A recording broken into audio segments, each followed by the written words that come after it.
کے لیے سر تسلیم خم کر دینا واجب ہے۔ کیوں؟ کیونکہ اللہ تعالیٰ ارشاد فرماتا ہے مومنوں کو خطاب کرتے ہوئے، اے لوگوں جو ایمان لائے ہو، اطیعوا اللہ و اطیعوا الرسول، اللہ اس کے رسول کی اطاعت کرو، اللہ کی اطاعت کرو، اور اطیعوا الرسول، اور رسول کی اطاعت کرو، ولا تبطلوا اعمالکم، اور ان دونوں میں سے کسی کی ایک کی بھی اتباع کو چھوڑ کر کے، ان کی فرما برداری کو ترک کر کے تم اپنے اعمال کو برباد نہ کرو۔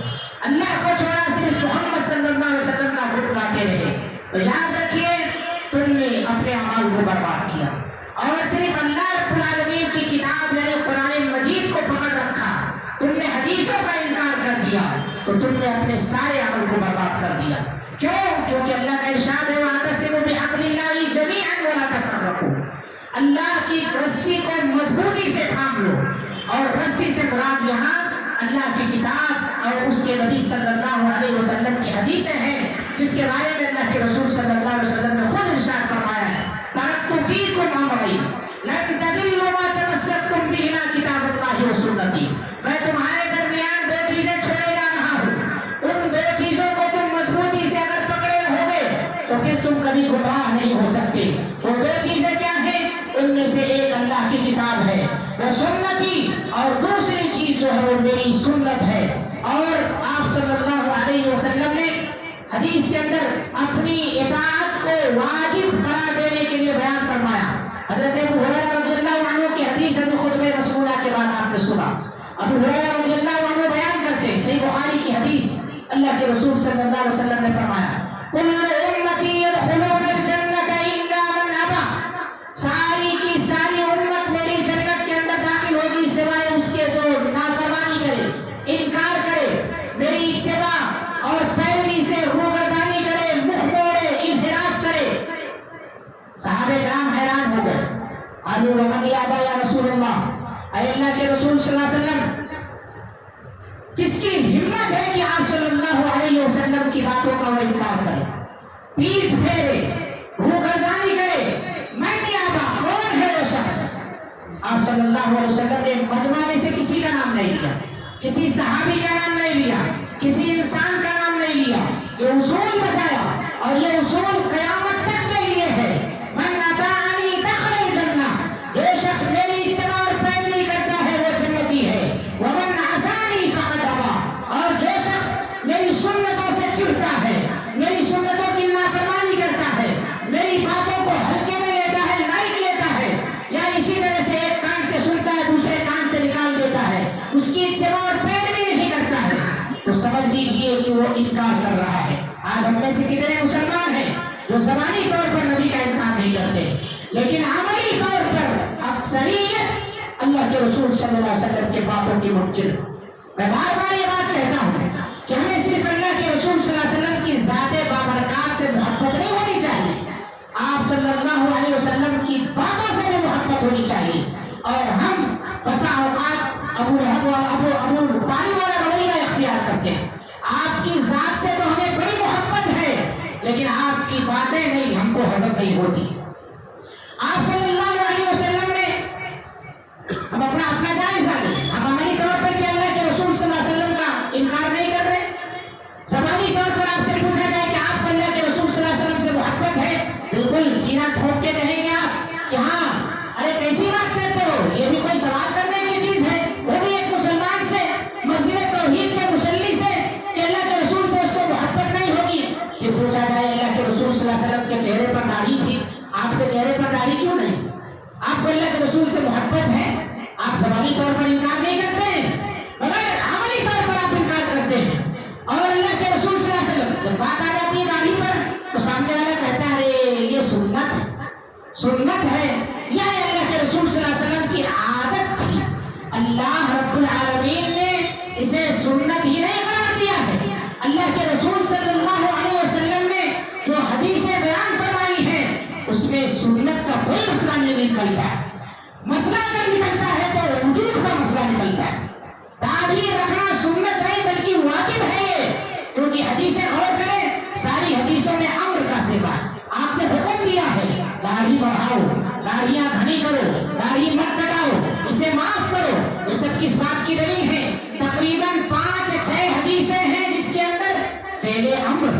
اور امر ان الامر تقتضی الوجوب، اصولیین کا قاعدہ ہے کہ امر جو ہے یہ وجوب کو چاہتا ہے، یقتضی الوجوب، یہ وجوب کو چاہتا ہے، لہذا جو چیز اس کے وجوب سے پھیرنے والی نہیں ہے تو پھر سنت کی دلیل آپ کو کس نے دے دی؟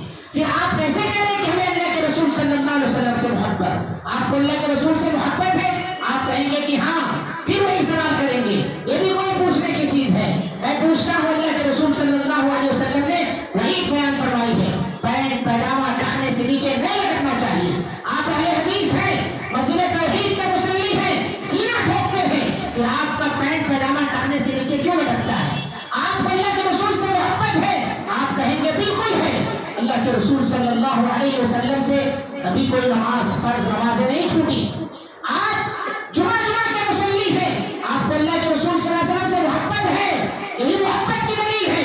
آپ اپنے نبی کے متبع، فرما بردار اور مطیع ہیں، آپ اپنے نبی کی پیروی کرنے والے ہیں۔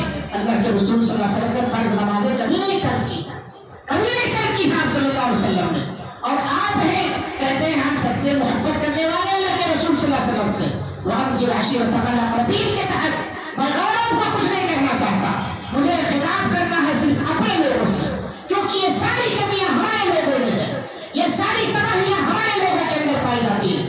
اللہ کے رسول صلی اللہ علیہ وسلم کے صحابہ کرام رضوان اللہ علیہ مجمعین جب کوئی حدیث سنتے فوراً اسی وقت اس پر عمل کرتے۔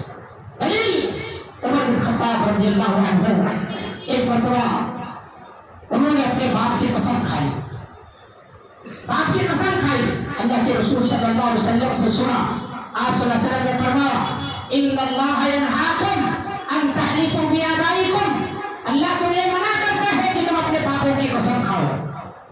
عمر بن خطاب رضی اللہ عنہ اس حدیث کو سنتے ہیں، اس کے بعد خود ان کا بیان ہے، فواللہ منذ ما سمعت، اللہ کی قسم کھا کے کہتے ہیں، اللہ کی قسم جب سے میں نے سنا ہے، جب سے میں نے سنا اس چیز کو، تب سے نہ تو میں اپنے باپ دادا کی قسموں میں سے کسی کی قسم کھاتا ہوں، اور اگر کوئی دوسرا اپنے باپ دادا کی قسم کھاتا بھی ہے تو میں اس کی قسم کو نقل تک کرنے والا نہیں۔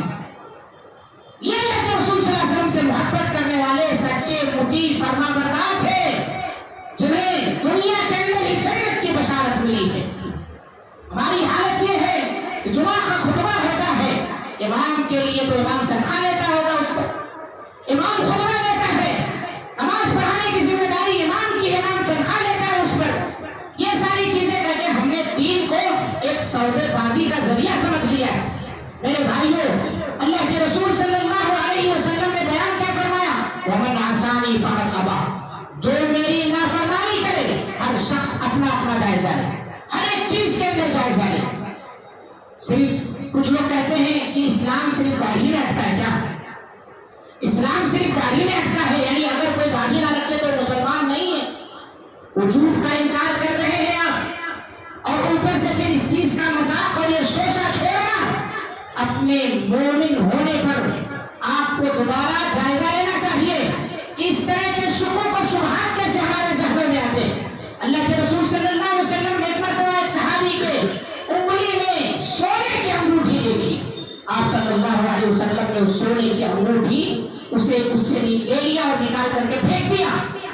پھر آپ صلی اللہ علیہ وسلم نے کھڑے ہوئے بیان فرمایا، کیا دیکھتا ہوں میں لوگوں کو کہ لوگ اپنے ہاتھوں میں جہنم کا شعلہ یا انگارہ لیے ہوئے، سونا پہننا مردوں پر حرام ہے، مرد آدمی سونے کی انگوٹھی پہن لے تو گویا آپ صلی اللہ علیہ وسلم نے کیا کہا، وہ اپنے ہاتھ میں جہنم کا انگارہ لیے ہوئے۔ آپ صلی اللہ علیہ وسلم چلے گئے بیان فرما کر کے، یعنی یہ وعید ہے کہ کوئی بھی آدمی سونے کی انگوٹھی پہنتا ہے یا اسی طرح سے سونے کی چین یا کوئی بھی چیز اس طرح کی زیورات میں سے سونے کی اختیار کرتا ہے، وہ جہنمی ہے۔ آپ کے کہنے کا مطلب یہ تھا۔ جب چلے گئے تو صحابہ کرام نے کہا کہ اے فلاں، وہ جو چیز اللہ کے رسول صلی اللہ علیہ وسلم نے نکال کر کے پھینکی انگوٹھی، اس انگوٹھی کو تم لے لو، تم اپنے عیال کے کام میں لا لینا۔ تو صحابی رسول کیا کہتے ہیں، فواللہ انی لا آخذ، اللہ کی قسم میں اس چیز کو نہیں لوں گا، قد طرحہ رسول اللہ صلی اللہ علیہ وسلم، جسے اللہ کے رسول صلی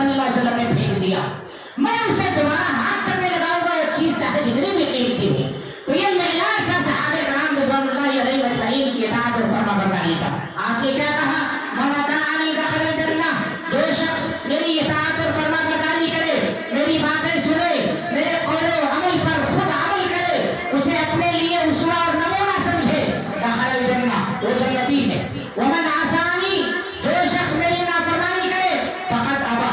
اللہ کے رسول صلی اللہ علیہ وسلم کی اس طرح بہت ساری چیزیں پھیلی ہوئی ہے. مثال کے طور پر حضرت عمر بن خطاب رضی اللہ عنہ خانہ کعبہ میں طواف کر رہے ہیں. دوران طواف حجر اسود کو بوسہ دینا. حجر اسود کو جب چھوڑنے جاتے ہیں تو کیا کہتے ہیں؟ یہ عقیدہ آپ اختیار کرو. کیا کہتے ہیں عمر بن خطاب؟ انی اعلم انک حجر. حجر اسود تو جنتی پتھر ہوگا اپنی جگہ پر، لیکن تو صرف پتھر ہے. تو صرف پتھر ہے. ہمارے یہاں پتھروں کی پوجا نہیں ہے. میں تجھے بوسہ دینے اس لیے جا رہا ہوں کہ میرے نبی نے تجھے چنا ہے. نبی کی سنت پر عمل کرتے ہوئے، اطاعت اور فرما برداری کو بجا لاتے ہوئے میں تجھے چن رہا ہوں. ورنہ انک لا تضر ولا تنفع. تو تیرے اندر نہ نفع پہنچانے کی بذات خود صلاحیت ہے، ولا تنفع اور ولا تضر، اور نہ ہی تو کسی کو نقصان پہنچا سکتا. اس سے پتہ چلتا ہے ہمارے وہ برادران وطن جو یوٹیوب پر طرح طرح کی ویڈیوز ڈالتے رہتے ہیں اسلام کے خلاف کہ ان کے یہاں بھی پتھروں کی پوجا ہے، اور ہمارا مسلمان ڈیبیٹ میں بیٹھ کر کے بڑی آسانی کے ساتھ اسلام کی ذلت اور خاری کا سبب بنتا ہے. اسے یاد رکھنا چاہیے یہ ساری تعلیمات اسلام کے اندر موجود ہے کہ ہم پتھروں کو نفع نقصان کا ذریعہ نہیں سمجھتے. ہمارے نبی صلی اللہ علیہ وسلم کے اسوہ اور نمونہ کو ہم اپنے لیے اسوہ اور نمونہ سمجھتے. آپ صلی اللہ علیہ وسلم نے اگر اس پتھر کو نہ چنا ہوگا تو ہم خدا کی قسم، اللہ کی قسم اس منبر رسول پر کھڑے ہو کر کہتے ہیں کبھی ہم اس پتھر کو بوسہ نہ دیں گے. ہمارے نبی کے چننے سے وہ پتھر سنت بن گیا ہے، لہذا ہم اس سنت پر عمل کر رہے ہیں. آپ صلی اللہ علیہ وسلم کی چھوٹی بڑی تمام سنتوں پر ہم عمل کرنے والے. یہ حضرت عمر بن خطاب ہے. جب کوئی کسی کی انگلی کاٹ دے تو اس پر دیت، انگلی کے بدلے اس کی انگلی کاٹی جائے یا اس پر دیت لی جائے. اور دیت اللہ کے رسول صلی اللہ علیہ وسلم نے 10 اونٹ بتائی. حضرت عمر بن خطاب کو یہ حدیث نہیں پہنچی تھی کہ آپ صلی اللہ علیہ وسلم نے ساری انگلیوں پر 10 اونٹ کی دیت بیان فرمائی. وہ ایک انگلی پر الگ دیت، کسی انگلی پر 8 اونٹ جو ہے دیت کے طور پر دیے جائیں، کسی انگلی پر 9 اونٹ دیت کے طور پر دیے جائیں، کسی انگلی پر 10 اونٹ دیت کے طور پر دیے جائیں. حضرت عمر بن خطاب اپنے طور پر انگلی کی اہمیت کے حساب سے یہ قضیہ انہوں نے اختیار کیا. جب انہیں اللہ کے رسول صلی اللہ علیہ وسلم کی حدیث پہنچتی ہے کہ آپ صلی اللہ علیہ وسلم نے ہر انگلی کی دیت، اگر آدمی دیت لے رہا ہے، قصاص دے لے رہا ہے، تو پھر 10 اونٹ عمر بن خطاب اپنے اس مسئلے سے رجوع ہو جاتے ہیں، فوراً مکر لیتے ہیں، یعنی رجوع فرما لیتے ہیں کہ اللہ کے رسول صلی اللہ علیہ وسلم کی جب بات آ گئی تو میں یہ رسول فقد اطاع اللہ. جس نے رسول کی اطاعت کی گویا اس نے اللہ کی اطاعت کی. تو اللہ کے رسول کی اطاعت خود اللہ کی اطاعت، خود اللہ رب العالمین کی اطاعت ہے. اور اللہ رب العالمین نے اس کا ارشاد بھی فرمایا. حضرت ایک صحابیہ ہے فاطمہ بنت قیس جن کے شوہر ہیں ابو عمر بن حفص. انہوں نے اپنے وکیل کے ذریعے انہیں طلاق نامہ بھجوا دیا. باہر تھے، طلاق نامہ بھجوا دیا، اور اس طلاق نامے کے ساتھ ساتھ ان کے نان نفقہ کے لیے، اور یہ طلاق جو تھی تیسری طلاق تھی، طلاق بتہ. یہاں سے شوہر کے اوپر یہ ذمہ داری نہیں بنتی ہے کہ اپنی بیوی کا خرچ اٹھائے. اپنی بیوی کو انہوں نے طلاق نامہ بھجوایا. طلاق نامہ کے ساتھ 5 سا جو اور 5 سا کھجوریں بھی. سا ایک پیمانہ ہے، اس پیمانے کے حساب سے 5 سا جو اور 5 سا کھجوریں انہیں بھجوائی. تو حضرت فاطمہ بنت قیس کو بڑا غصہ ہے کہ 5 کلو میں آج کے حساب سے ہم سمجھ لیں 5 سا میں کیا ہونے والا ہے. بچے ہیں، سب کچھ ہے، ہماری زندگی کیسے گزرے گی.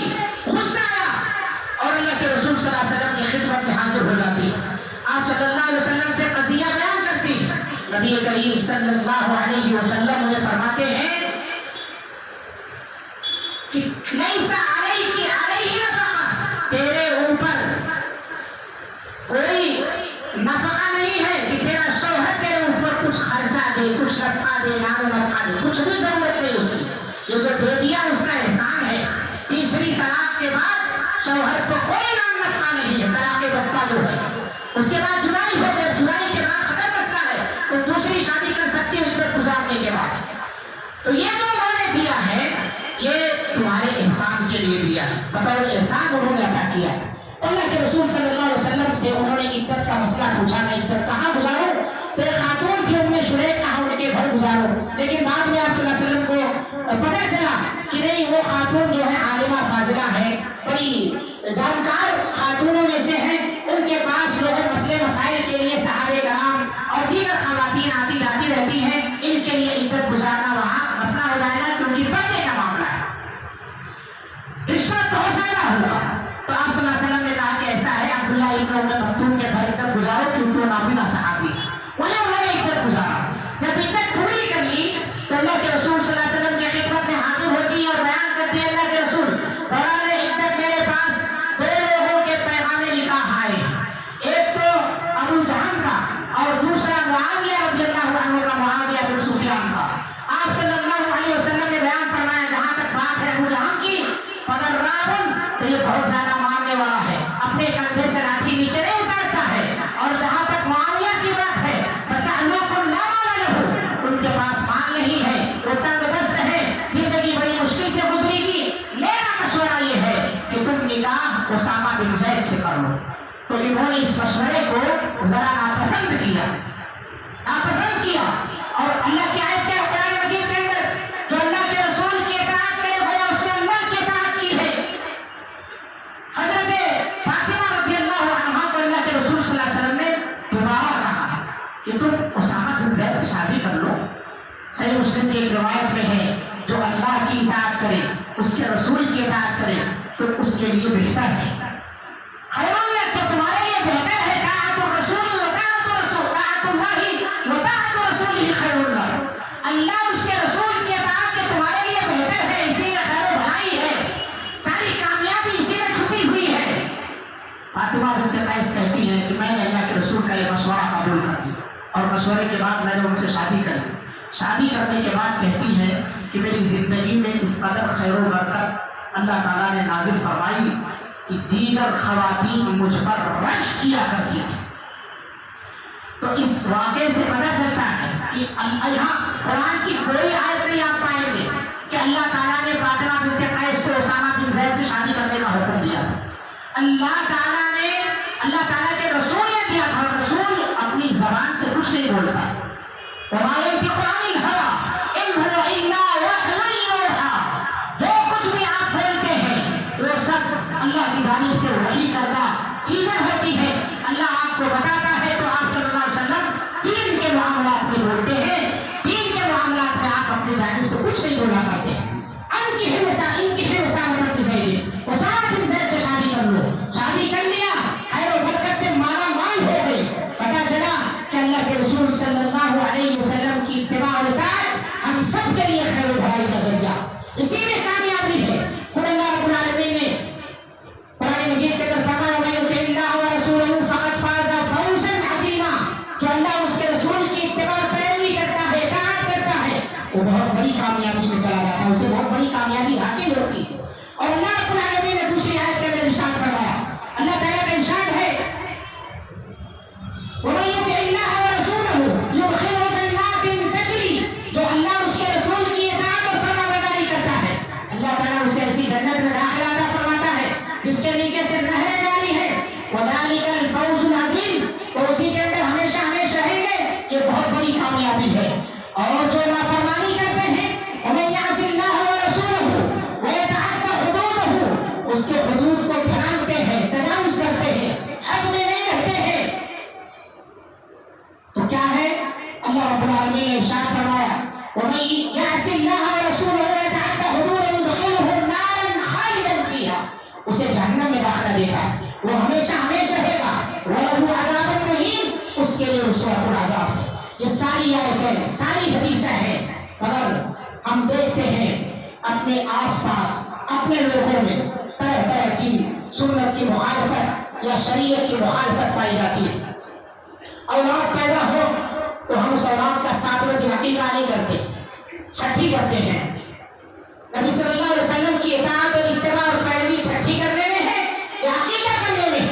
اور اسی طرح سے اپنے بیٹیوں کی جب شادی بیاہ کرتے ہیں تو داماد کو بطور تحفہ ساس سونے کی انگوٹھی دیا کرتی ہے۔ اللہ کے رسول صلی اللہ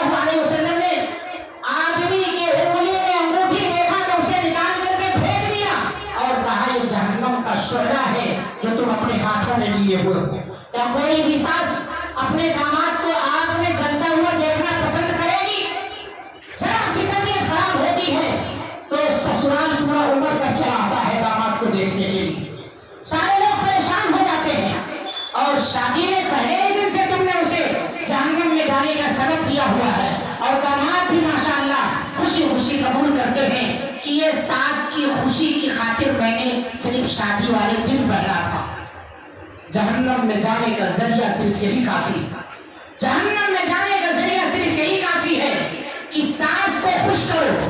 خوش کرنے کے لیے تمہیں اللہ کی نافرمانی کی ہے، رسول اللہ کی نافرمانی کی ہے. یہ محبت نہیں ہے. محبت اس میں ہے کہ تم اپنے داماد کو قرآن اور حدیث کے مطابق ڈھالو، اسے بتاؤ. یہ محبت نہیں ہے دنیاوی چیزوں میں جو چیز نافرمانی کی ہے اسے اس کے اوپر ٹھوکو. یہی وجہ ہے کہ پھر وہ داماد نہ آپ کا ہوتا ہے نہ آپ کی بیٹی کا ہوتا ہے، کیونکہ بنیاد ہی اس کی غلط ہے.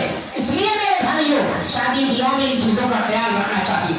اسی طرح سے اس سے پہلے بہت ساری ایسی رسمیں ہم ادا کرتے ہیں، سانچا، مہندی، منجھا اور شادیوں کے بعد چما گیا. یہ تمام کی تمام چیزیں کیا اس کا قرآن اور حدیث سے ثبوت ہے؟ آپ کہیں گے کہ رشتہ داری نہیں نبھانا کیا؟ یہ بالکل رشتہ داریاں نبھائیں، بالکل رشتہ داریاں نبھائیے، دعوت کھلائیے رشتہ داروں کو. لیکن یہ جو شادی سے پہلے رسمیں ادا کی جاتی ہیں اس کا قرآن اور حدیث سے کوئی ثبوت نہیں. ظاہری رسمیں ہیں یہ. اور ایسے ہی اور بھی بہت ساری چیزیں ہیں. بچوں کا ختنہ کرتے وقت لوگوں کو دعوت دینا، بلانا، یہ ساری چیزیں اللہ کے رسول صلی اللہ علیہ وسلم سے ثابت نہیں. کتنی چیزیں گنائی جائیں، بس وہ اصول یاد رکھیں. من اطاعنی دخل الجنہ ومن عصانی فقط ابا. جس نے میری اطاعت کی وہ جنت میں داخل ہوگا. ومن عصانی، جس نے میری نافرمانی کی، فقط ابا، وہ شخص جہنم کے اندر جائے گا. اللہ کے رسول صلی اللہ علیہ وسلم کی اطاعت اور فرما برداری اسی طرح واجب ہے جس طرح سے اللہ کی اطاعت واجب ہے. کیونکہ اللہ تعالیٰ نے فرمایا ہے من یطع الرسول فقد اطاع اللہ. جو رسول کی اطاعت کی وہ اس نے اللہ کی اطاعت کی. اور جہاں محبت کی بات ہے، قل ان کنتم تحبون اللہ فاتبعونی، وہ محبت بھی رسول اللہ صلی اللہ علیہ وسلم کی اتباع میں. تحبون اللہ فاتبعونی یحببکم اللہ. تم چاہتے ہو اللہ سے محبت کرنا تو میری اتباع ہو. وہ رسول کی اتباع اور پیروی اللہ سے محبت کا ذریعہ. اور جو بندہ اللہ رب العالمین، اللہ کے رسول کی باتوں کو مانتا ہے، ان کی پیروی کرتا ہے اور ان کی سنتوں پر عمل کرتا ہے، تو اللہ تعالیٰ وہ صرف اللہ سے محبت نہیں کر رہا، اللہ بھی اسے اپنا محبوب بنا لیتا ہے. یحببکم اللہ یغفر لکم ذنوبکم، گناہوں کو بھی معاف فرما دیتا ہے. اللہ رب العالمین گناہوں کو بھی معاف فرما دیتا ہے. صرف محبوب نہیں، محبوب کی ساری غلطیاں بھی اللہ رب العالمین درگزر کر دیتا ہے. تو میرے بھائیوں، میری ماں اور بہنوں، سماج اور معاشرے کے اندر نافرمانیاں بالکل عام ہیں. آج خواتین بیوٹی پارلروں میں جا کر کے اپنے ابروئیں اور جو ہے طرح طرح کے جو چہرے کے اوپر بال نکل آتے ہیں، خاص طور سے آنکھوں کے اوپر والے بال، ان بالوں کو کھلواتی ہے، دانتوں میں شراف لگواتی ہے، گھٹنا کھلواتی ہے، سروں میں وگ لگواتی ہے بالوں کو بڑا کرنے کے لیے. ہمارے مرد حضرات اپنے آپ کو جوان دکھانے کے لیے کالے رنگ سے اپنے بالوں کو کالا کرتے ہیں. ایسے تمام لوگ سنیں، اللہ کے رسول صلی اللہ علیہ وسلم نے عورتوں کے لیے فرمایا ہے لعن اللہ الواشمات والمستوشمات. گھٹنا کھودنے والی اور گھٹنا کھدانے والی، ٹیٹو بنوانے والی، ٹیٹو بنانے والی. مرد حضرات بھی، بچے بھی بڑے شوقین ہیں ان چیزوں کے، اور خواتین بھی ان چیزوں کے دھیرے دھیرے شوقین بنتی جا رہی ہیں. اللہ کے رسول صلی اللہ علیہ وسلم نے کہا اللہ تعالیٰ کی اس پر لعنت ہو. لعنت کا مطلب اللہ کی رحمت سے دور. والمتنمسات، اور دانتوں کے اندر جو ہے شناخت کرانے والی. والمتفجرات، اور جو ہے دونوں کے درمیان فرق کرنے والی. المتغیرات لخلق اللہ، اللہ تعالیٰ کی خلقت میں تبدیلی کرنے والی. یہ تمام کی تمام پر اللہ اور اس کے رسول صلی اللہ علیہ وسلم، اللہ کی لعنت ہو.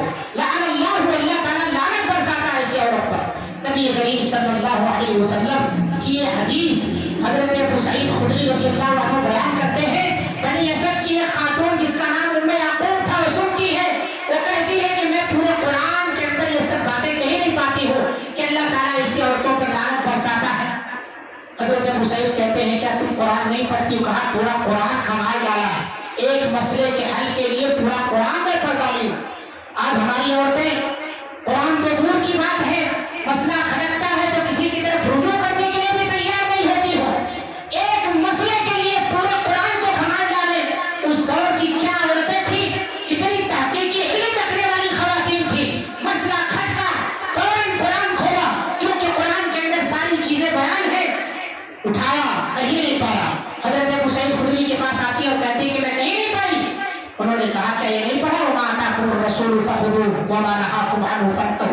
کہ رسول جو تمہیں دے اسے لے لو، جس چیز سے منع کرے اس سے اپنے آپ کو روک لو؟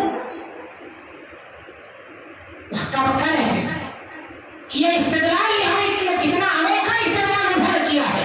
پھر کہتی ہے کہ تمہارے گھر کی عورت کو تو میں دیکھتی ہوں ایسا کرتے ہوئے. آپ کہاں دیکھتی ہوں؟ جاؤ دیکھو، جاؤ دیکھو میرے گھر کے اندر عورتوں کو. حضرت ابو سعید خدری آتے ہیں، وہ عورت آتی ہے، ان کی عورت کو دکھاتے ہیں، کہا بتاؤ میری عورت نے بھویں بنوائی ہے، بھویں چھلوائی ہے، اس کو جو ہے تارے اور اس کے اندر طرح طرح کے جو نقش و نگار بنوائے ہیں، کہاں ہے بتاؤ ذرا.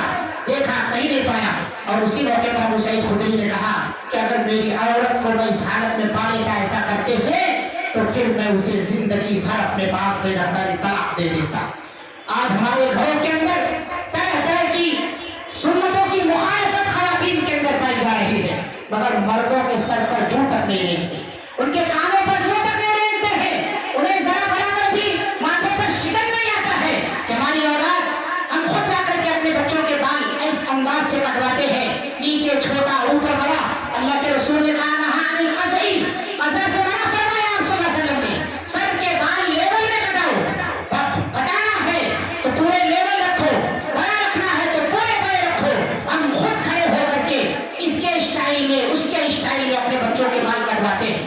کہاں سے ہمارے گھروں کے اندر سنت کی باتیں یا اسی طرح سے توحید کی باتیں، حدیث کی باتیں فروغ پائیں گی؟ قدم قدم پر ہم مخالفت کر رہے ہیں. اس لیے میرے بھائیوں میری ماں بہنوں، اپنے اپنے گھروں کا جائزہ لو.